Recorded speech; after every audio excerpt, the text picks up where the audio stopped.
안녕하세요. 저는 4번의 이혼과 5번의 재혼을 한 70세 여성입니다. 제 지난 삶을 되돌아 생각해보면 정말 믿을 게 하나도 없구나 라는 생각이 드는 것 같아요. 어떤 사람들은 그렇게 많은 이혼과 재혼을 했을 정도면 저한테도 문제가 있다고 하는데, 지금은 참한 며느리와 손녀, 손자를 두어 행복하게 살고 있지만, 가끔은 제 아들이나 지금 5번째로 재혼한 남편이 어딜 다치거나 일이 잘 안 풀리면 다 제 탓인 것만 같아 마음이 답답할 때가 너무 많습니다. 그래서 여기서 제 사연을 말하면 다른 사람들에게 제 인생이 어떠했는지 판단해 줄 분들이 많으실 것 같아 이렇게 사연을 보냅니다. 어릴 때부터 이야기해보자면 저희 집은 신발 장사를 해왔습니다. 시골에서는 고무신이나 집신을 팔다가 나중에 제가 30살쯤 됐을 무렵인 80년대에 스포츠 운동화가 인기를 끌게 되었고, 몇 수 앞을 내어다본 아버지는 어렵지 않게 운동화 사업까지 하게 되었습니다. 지금까지도 국민 운동화로 불리고 있다고 하더라고요. 지금처럼 젊은이들이 신을 만한 운동화는 아니지만 아주 기본적인 디자인으로 예스러움이 묻어 있고 싼 값에 팔고 있기 때문에 최근까지 제가 경영을 하다가 이제는 제 아들들에게 경영을 물려주게 되었죠. 어쨌거나 아버지는 유독 손으로 만드는 것들을 잘했고 동네에서도 만능 제주꾼으로 통하셨습니다. 그래서 학교를 가도 부잣집 따님이라고 별칭이 붙었었고, 그래서인지 저희 집안 때문에 저에게 다가오는 남자들이 없었어요. 그러다가 19살 9월 무서운 여름이 지나고 제법 선선해진 가을날 동네에 마시를 갔는데, 우연히 징검다리 쪽 강변에 앉아 꽃을 꺾고 있는 제 또래 남자아이가 보이더군요. 그런 모습 자체가 저에겐 호기심의 대상이었기에 저는 다가가서 "얘, 그건 무슨 꽃이니?" 하며 물으니, 남자아이는 엉덩방아를 찢더니 금세 일어나 꽃을 뒤로 숨기며 "이건 그냥 내가 지은 이름인데 강변꽃이야. 나도 이름은 잘 몰라." 라고 하더라고요. 그 모습이 어찌나 제겐 신선했는지 모르겠어요. 그 남자아이와 이야기를 하다 보니 그 남자아이는 저보다 1살 위였는데 집안에 돈이 없어 여기저기 힘쓸 일이 있으면 일을 해주고 푼돈을 받으며 생활을 하고 있다고 하더라고요. 뭔가 마음 한켠이 짠하기도 하고, 한편으로는 그런 생활을 하면서도 뭔가 씩씩해 보이고 명랑해 보이는 면이 보여 친구를 하자고 했었죠. 그 남자아이는 "나 너네 집 얼마나 잘 사는지 알아. 동네에 소문이 자자하다. 그런 네가 나랑 친구를 한다면 부모님이 싫어하실 거야. 그냥 앞으로는 마주쳐도 모르는 척하고 지나치자." 라고 하며 뜀박질을 하면서 가버렸습니다. 저는 집에 와서도 그 남자아이 생각으로 머릿속이 가득 찼습니다. 한 번도 그런 적이 없는데 같이 살고 싶다는 생각이 들었죠. 그래서 저는 4개월 동안 졸졸 따라다녔고, 이내 그 남자아이도 제게 마음을 열었습니다. 하지만 얼마 지나지 않아 엄마와 아빠는 이 사실을 알게 되었고, 남자아이를 가만두지 않겠다며 그 남자아이 집을 쫓아가 한바탕 난리를 치셨습니다. 그 남자아이는 수치스러워하며 집을 뛰쳐나갔는데 그 뒤로 볼 수 없었죠. 저는 엄마 아빠에게 그런 게 무슨 상관이냐며 나를 찾지 말라고 하고 그 가족에게 사정을 해서 이렇게 첫 가정을 이루며 살았습니다. 너무나 적은 돈에 작은 고시원에 살았지만 저희 둘은 너무나도 사랑했기에 매일매일 붙어 지내는 것만으로 행복해하며 잘 살고 있었습니다. 그러던 어느 날 엄마 아빠가 쫓아와 저희 집으로 쳐들어왔고, 그렇게 저와 첫 남편은 이별을 하게 되었죠. 저는 몇 번이나 다시 도망쳐 보려고 했지만 부모님은 그런 틈을 주시지 않았습니다. 저는 제가 얼른 돈을 벌어 어엿한 성인이 되면 다시 그 남편을 찾아가리라 다짐했었죠. 그렇게 저는 대학교를 진학했죠. 어느 날 도서관에서 공부를 하고 있는데 어떤 오빠가 저에게 군것질거리를 주고 가버리더군요. 뭔가 낯이 익었지만 비슷하게 생긴 사람들이 많으려니 했습니다. 그러다 이틀째 지나던 날 또 그 오빠가 다가와 저에게 간식과 함께 쪽지를 주더니 정문에서 기다리고 있겠다고 하더군요. 그래서 저는 궁금함에 정문 앞으로 갔고 알고 보니 동네에서 같이 놀고 지냈던 병혁이라는 오빠였습니다. 오빠에게 여태까지 있었던 일들을 이야기하며 꼭 그 남편을 다시 찾아갈 생각이라고 이야기했어요. 그러던 어느 날 엄마 아빠는 안 되겠다며 대학을 그만두고 결혼해서 살라며 강제로 선을 보게 한 뒤 두 번째 남편과 살게 되었습니다.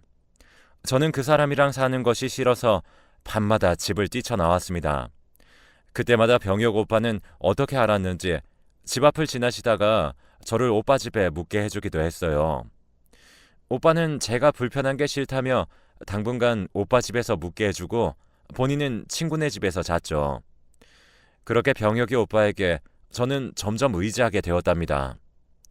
어떻게 알게 된 건지 몰라도 며칠이 지나자 시어머니가 쫓아와 구미호 같은 년이라며 더러운 것 욕이란 욕을 다 하더니 이혼을 시켰습니다.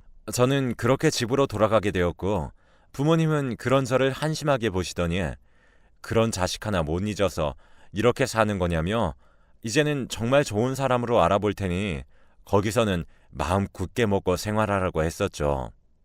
저는 너무 싫었지만 부모님에게 벗어날 방법이 없었습니다. 그렇게 저는 세 번째 남편과 결혼을 하게 되었는데 이게 제가 25살이 되던 해까지 일어난 일이었습니다.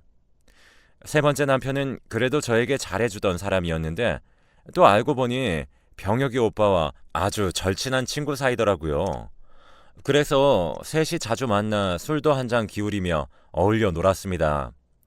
아직 어색한 남편이었지만 그래도 병혁이 오빠랑 친한 사람이라고 하니 왠지 모르게 마음이 갔습니다.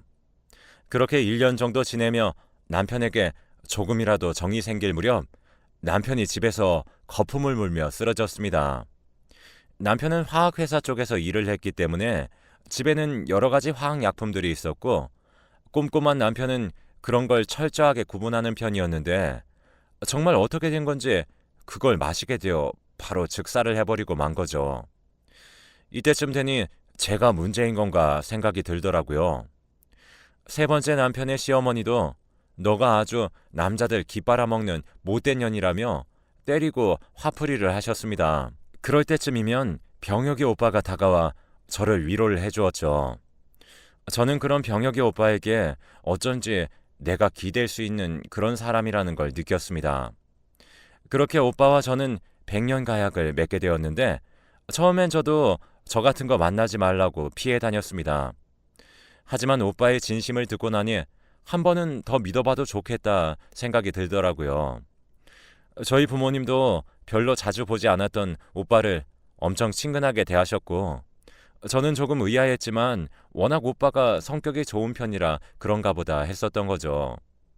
또 저희 부모님께 그렇게 잘하는데 흔들리지 않을 사람이 어디 있을까요? 그리고 오빠가 제 마음을 잡기 위해 한 소리였는지 몰라도 고등학교 때부터 저를 좋아했다고 했습니다. 저는 정말 몰랐는데 그러면서 오빠가 그러더군요. 순이 너가 위험에 처할 때마다 어려움이 있을 때마다 내가 그때마다 나타나지 않았어? 나는 계속 널 지켜보고 있었어. 매일 너랑 같이 사는 꿈을 꿨어. 너가 다른 남자 곁에 있을 때면 너무나 불안하고 무서웠어. 이렇게 친하게 지내는 오빠 동생 사이도 깨질까봐 그냥 옆에 있기로만 다짐을 했지. 근데 너 셋째 남편의 시어머니가 널 때리며 온갖 욕을 할 때 그동안 눌러왔던 너에 대한 감정에 한 번에 터지면서 내가 이 여자를 정말 지켜줘야겠다. 나밖에 없겠다. 라는 생각에 적극적으로 너에게 내 감정을 표출한 거야. 라고 이야기를 하더라고요.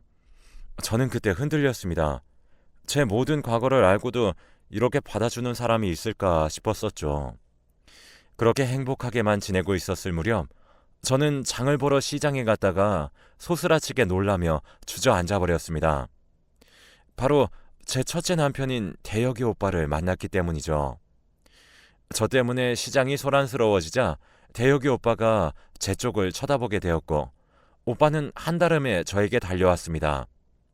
그렇게 저희는 막걸리집에 들어가 그동안 있었던 일을 이야기했습니다. 제가 술에 약했기 때문에 저도 모르게 취해버렸고 잠이 들었는데 일어나 보니 밤 10시쯤 되었었고 옆을 보니 대혁이 오빠가 잠에 들어 있었고 실수를 해버린 것을 깨달았죠. 저는 너무나 당황해서 그냥 그 자리에서 뛰쳐나가 버렸고 너무 늦게까지 돌아오지 않는 절 걱정한 병혁의 오빠는 정신이 나간 채로 온 동네를 뒤지고 다니고 있었습니다. 솔직하게 말할 용기가 없었던 저는 그냥 아는 언니를 만나 술을 마셨는데 그 언니 집에서 잠이 들어버려서 이제 막 오는 길이라고 했죠. 남편은 다행이라며 저를 부둥켜 안더니 의미심장한 말을 했습니다. 혹시나 네가 바람을 폈다면 나는 그 남자를 어떻게 할지도 몰라 라고 했고 저는 그 순간 얼어붙은 느낌이었습니다. 살기가 느껴졌기 때문이죠. 사실 저는 어렸을 때부터 특출난 구석이 있었습니다. 귀신을 보는 능력이 있었거든요. 어린 시절 어느 날 마을에서 막 뛰어놀고 있는데 한 아저씨가 저를 보며 계속 웃고 있는 겁니다. 그러다 구슬치기 공이 그 아저씨 발에 굴러갔고 저는 아저씨에게 아저씨 그거 좀 여기로 던져주세요 했더니 아저씨는 그저 제 말을 듣고 웃기만 할 뿐 주워주질 않았습니다. 그때 같이 놀던 친구들이 얘 순이야 무섭게 왜 그러는 거야 누가 있다고 그래 라고 이야기를 했고 저는 그때부터 남들과 다르다는 것을 알게 되었죠. 그래서 그 이후로는 부모님만 알고 있지 아무도 제가 귀신을 본다는 걸 몰랐습니다. 그런데 어느 순간부터 그 사람의 기운을 감지하게 되었습니다. 뭔가 그 사람을 보고 있으면 어떤 기운이 느껴진다고 해야 하나요? 뭐 예를 들어 대혁이 오빠를 처음 봤던 징검다리에선 유독 오빠에게 끌렸던 이유는 좋은 기운이 느껴졌기 때문입니다. 대혁이 오빠가 같이 있으면 꽃밭에 굴러다니는 듯 환하고 밝은 느낌이 있었거든요. 그리고 오빠 옆에 붙어있던 귀신은 2명이 있었는데 한 명은 아주 나이가 많아 노쇠한 할머니로 보였고 한 분은 40대 중후반쯤으로 보이는 선비분이셨어서 좋은 수호령 같다는 느낌이 들었죠. 그런데 병혁이 오빠는 뭔가 모르게 음산한 기운이 돌았어요. 분명 행동이나 말투는 친절한데 가끔 소름이 오싹오싹 돋을 정도로 뭔가 그런 싸한 느낌이 있었죠. 그리고 오빠 옆에 따라다니는 한 명의 귀신이 조금 마음에 걸렸습니다. 오빠 옆에는 셋째 남편과 조금 닮아 보이는 남자분이셨는데 늘 오빠를 째려보고 있었거든요. 보통 수호령들은 그런 표정을 잘 안 짓는데 그게 또 의아하긴 했었어요. 그리고 또 한 명의 귀신은 그냥 보통의 수호령 같았지만 뭔가 표정이 오묘했어요. 뭐랄까 질색하는 느낌? 이런 수호령들은 처음 보는 거라 저는 조금 의아하긴 했지만 워낙 오빠가 착하게 살았다 보니 안 좋은 무리들이 오빠에게 원망의 감정을 가지고 있나 싶었거든요. 병혁이 오빠는 정의로워도 너무 정의로워서 이상한 사람들에게 원한을 사는 일이 종종 있었거든요. 아무튼 그날 일은 여차저차 넘어가게 되었고 그러다 저는 임신을 하게 되었어요. 워낙 신혼이다 보니 병혁이 오빠는 별 의심을 하지 않았던 것 같아요. 그렇게 아이가 태어났죠. 그 누구도 닮지 않은 아이였어요. 대혁이 오빠의 아이가 아니었을까 하는 순간 병혁이 오빠는 자신의 고조 할아버지를 닮았다며 정말 핏줄은 무시 못한다며 너무너무 좋아했어요. 그렇게 저도 마음의 한시름을 덜고 나니 대혁이 오빠 생각이 났어요. 그렇게 조금 수소문한 끝에 대혁이 오빠를 다시 만날 수 있었죠. 대혁이 오빠의 형편은 옛날 그대로였습니다. 저와 그렇게 하룻밤을 보내고 나서 벌을 받은 것 같다며 와이프가 얼마 지나지 않아 죽었다고 했죠. 자기 탓인 것만 같아 괴로웠다고 했고 그것 때문이었는지 오빠의 수호령도 조금 기운이 많이 빠져있는 모습이었어요. 그래도 오빠에겐 좋은 기운이 많이 남아있었죠. 그래서 저는 오빠에게 다시 한번 힘을 내라고 했습니다. 오빠는 분명 잘 될 사람이라고 했어요. 그래서 오빠는 저에게 고맙다고 인사하며 그래도 남편이 있는데 더 이상 자기를 찾아오지 않는 게 좋겠다고 했어요. 저는 그 말을 들었을 때 마음이 조금 아팠지만 그게 병혁이 오빠한테도 대혁이 오빠한테도 몹쓸 짓이란 걸 알고 있었죠. 그렇게 저는 3살 터울로 희수라는 남자아이를 임신해 둘째를 가지게 되었습니다. 그렇게 저희는 25년 동안 어떻게든 버티며 관계를 이어오다가 최근엔 결국 사건이 터졌습니다. 이 사건에 대해 설명하려면 결혼 생활에 대해 조금 설명을 해야 해요. 남편은 결혼한 지 10년째가 되던 해부터 조금 이상하다 싶을 정도로 집착을 하기 시작했습니다. 그렇게 20년이 되던 해에는 거의 아무 곳에도 못 가게 감시하던 날들이 이어졌죠. 25년째 되던 해에 아이들도 엄마에게 그만 집착하라며 남편과 싸우는 날들이 많아졌고, 그런 남편은 살기를 띠며 폭력을 휘두르기 시작했습니다.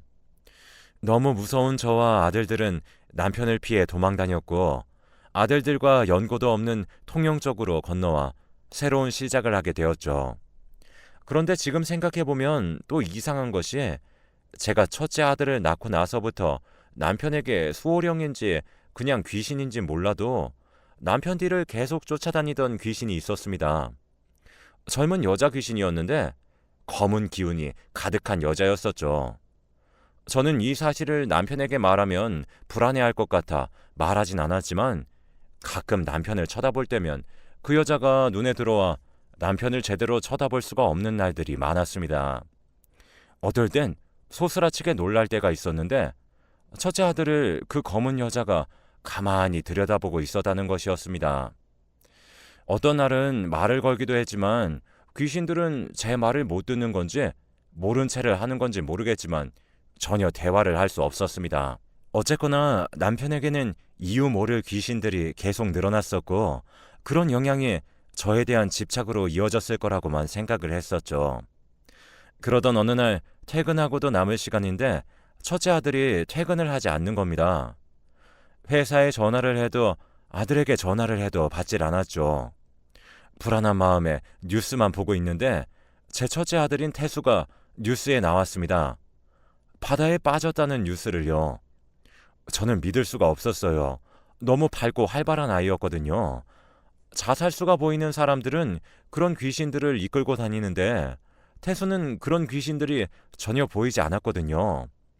그래서 저는 자살이 아닐 거라는 확신이 들었습니다. 그렇게 장례를 마무리할 쯤 경혁 오빠가 어떻게 알고 찾아왔습니다. 안 본 사이 더 소름 끼치게 변했더라고요. 사람의 몰골이 아니었죠. 저의 손을 잡고 그리웠어 순이야. 내가 미안해. 내가 다 잘못했어. 내가 너를 너무 사랑했던 거라고 생각하면 안 될까? 너가 언젠간 나를 떠나버리지 않을까? 매일 노심초사했어. 그래서 그런 거야. 순이 너를 너무 사랑해서. 라며 광기 어린 눈으로 저를 쳐다보더군요. 그 순간 저를 붙잡은 남편의 손이 시꺼멓게 물든 것처럼 보였습니다. 거기엔 바닷물 냄새가 났죠. 저는 설마 했습니다. 자기 아들인데 어떻게 그럴 수 있겠냐 싶었어요. 그 순간 죽은 태수가 아빠 뒤에 나타나 괴로워하는 겁니다. 그러면서 살기를 띤 눈으로 병혁 오빠를 쳐다보고 있었습니다. 저는 너무 놀라 병혁 오빠에게 미쳤어? 어떻게 그런 짓을 해? 오빠가 그런 거야? 라며 소리를 질렀더니 병혁 오빠는 순간 눈빛이 돌변하더니 저에게 귀 근처에서 속삭였습니다. 어떻게 한 거야? 라고 말이죠. 그리고는 저를 무서운 눈으로 쳐다봤습니다. 저는 입을 틀어막으며 죄값하다. 어떻게 그런 짓을 해? 하며 악을 질렀는데 그 순간 병혁이 오빠는 태수, 어차피 걘 내 아들도 아니잖아. 그리고 걔네 아들도 아니야. 라고 이야기를 하는 게 아니겠어요. 그러면서 저의 손을 꼭 붙들고 그러니까 왜 그런 짓을 했어? 나밖에 모른다면서 왜 그런 짓을 했어? 빨리 다시 집으로 돌아가자. 라며 미친 사람처럼 절 끄집어 내려고 했습니다. 그때 둘째 아들의 신고로 남편은 잡혀가게 되었고 저는 재수사를 요청했습니다. 그렇게 남편은 징역살이를 하게 되었죠. 그런데 경찰 수사 과정에서 저는 놀라운 이야기를 듣게 되었습니다. 남편은 이번이 2번째였다고 합니다. 남편 입으로 고백했다고 하더라고요. 제정신이 아니라 확실하진 않지만 저의 세 번째 남편이었던 사람, 화학회사를 다니던 그 사람을 자신이 했다고 시인을 했다더군요. 워낙 막연하게 지내던 사이라 저희 집을 자주 왕래했었기에 아무도 의심을 하지 못했던 겁니다. 세 번째 남편은 자주 마시는 레몬물을 남편만 마시던 물병에 따로 두었었습니다. 일을 한 병혁 오빠는 거기에 뭘 넣은 거죠. 당연히 경찰들은 워낙 화학약품이 많아서 본인 실수로 죽었다고 수사 종결을 했었고요. 저는 세 번째 남편의 시어머니를 찾아가 이 사실을 알려드렸습니다. 그러다가 제가 소스라치게 놀랐어요. 집에 있던 가족 사진에서 한 남성을 가리키며 누구냐고 여쭤봤습니다. 그랬더니 어머니는 그건 자신의 아버지라고 소개를 하는 겁니다. 병혁 씨를 쫓아다니면서 째려보고 다녔던 그 남성분이셨습니다. 아마 그 사실을 한 할아버지의 영혼이 그 사실을 알려주려고 했던 것 같더군요. 그러다 보니 그 검은 여자도 생각이 났습니다. 아직 확실한 건 아니지만 첫째 아들인 태수의 친모거나 할머니였던 것 같습니다. 그리고 수소문 끝에 첫째 남편이었던 대혁이 오빠를 찾아갔어요. 아내의 이야기를 해줘야겠다는 생각이 들었기 때문이죠. 오빠에게 연락을 해 카페에서 만나자고 했고 오빠는 알겠다고 하며 약속한 날에 카페에서 만났습니다. 아빠를 데려다 주겠다고 나섰던 아들은 카페 앞까지 대혁이 오빠를 데리고 왔습니다. 그리고 저에게 인사만 하고 돌아갔지만 전 그 아들에게 눈을 뗄 수가 없었어요. 어딘가 모르게 저와 너무 닮았다는 생각이 들었거든요. 저는 이마에 조금 불룩 튀어나온 점이 있었습니다. 그게 보기 싫어 나중엔 시술을 해 지워버렸지만 그 아들에게 저와 똑같은 점이 있었습니다. 소스라치게 놀라는 저에게 대혁이 오빠는 나를 너무 많이 닮았지? 라고 물어보더라고요. 그래서 저는 오빠 어떻게 된 거야? 전 와이프 사이에서 낳은 아들이야? 했더니 오빠는 아니 그 사람과는 아이가 없었어. 사실 결혼한 지 얼마 안 됐을 때 와이프가 자살을 했거든. 문자만 남기고 죽었는데 나한테 영문 모를 말만 남기고 자살을 했어. 그렇게 첫사랑에 대한 사랑이 깊었냐면서 그냥 대놓고 만나지 왜 사람을 비참하게 만드냐며 뭐 그런 문자만 남기고 죽어버린 거지. 씁쓸하게 웃어 보인 오빠는 너와 내가 만날 걸 어떻게 알게 됐나 봐. 그러다 보니 봉사를 하며 살아야겠다는 생각이 들었고 보육원에 봉사를 가게 되었어. 거기서 유독 어린 갓난아이가 있었는데 왠지 모르게 나를 닮았다는 생각이 들더라고. 그래서 혹시나 입양이 가능하냐 물어봤고 그렇게 내가 저 아이를 입양해서 키웠던 거야. 근데 어쩜 자라면 자랄수록 나를 닮는지 이런 인연도 있나 싶더라고 하며 아들 자랑을 내내 했습니다. 전 오빠에게 그동안 있었던 이야기들을 했고 오빠는 알 수 없는 표정을 지었죠. 그러더니 제게 너한테 정말 못할 짓인 거 알지만 혹시 모르니 우리 유전자 검사를 해보는 게 어때? 라고 물어보더군요. 저는 그 아들을 본 순간 뭔가 내 아들 같다는 느낌이 들어 빠르게 검사를 진행했고 그 결과 아이는 대혁이 오빠와 저의 친자식이란 결과를 받게 되었어요. 저와 대혁이 오빠는 그날 부둥켜 안고 펑펑 울었습니다. 이 사실을 둘째에게도 말을 했고 차라리 잘 됐다며 엄마에게 좋은 남편이라면 자기에게도 좋은 아빠가 돼주실 것 같다고 했죠. 그렇게 둘째 아들인 희수와 우리 부부의 친아들인 수혁이와 새 가정을 이루게 되었습니다.